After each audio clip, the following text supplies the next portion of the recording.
โทรเลขแสดงความเห็นใจจากพัฒทานทองสวรรค์พรหมวิหารรองนายกรัฐมนตรีกระทรวงการต่างประเทศ แห่งสาธารณรัฐประชาธิปไตยประชาชนลาว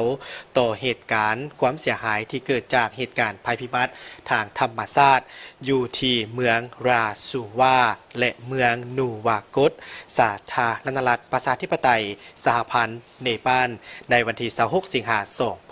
2026ที่ผ่านมาพัฒทานซีซีขานานรัฐมนตรีกระทรวงการต่างประเทศแห่งเนปาลข้าพเจ้ารู้สึกโศกเศร้าเป็นอย่างยิ่งที่ได้รับข่าวทราบว่า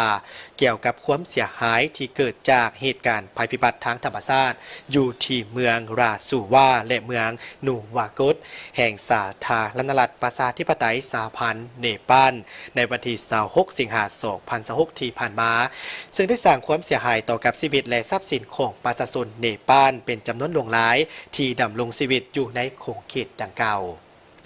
ต่างหน้าให้แก่รัฐบาลและประชาชนแห่งสาธารณรัฐประชาธิปไตยประชาชนลาวก็คือในนามส่วนตัวข้าพเจ้าขอแสดงความเห็นใจ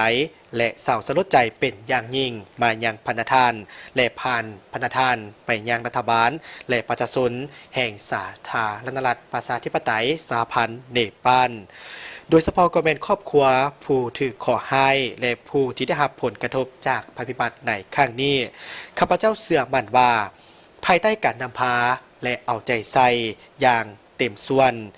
ของรัฐบาลประชาชนเนปาลจะสามารถผ่านพาความยุ่งยากและฟื้นฟูเขตที่ได้รับผลกระทบจากภัยพิบัติจากธรรมชาติในครั้งนี้ให้กลับคืนสู่สภาพปกติโดยไว้ด้วยความเคารพและนับถืออย่างสูงท้องสวรรค์พรหมวิหารรองนายกรัฐมนตรีกระทรวงการต่างประเทศแห่งสาธารณรัฐประชาธิปไตยประชาชนลาว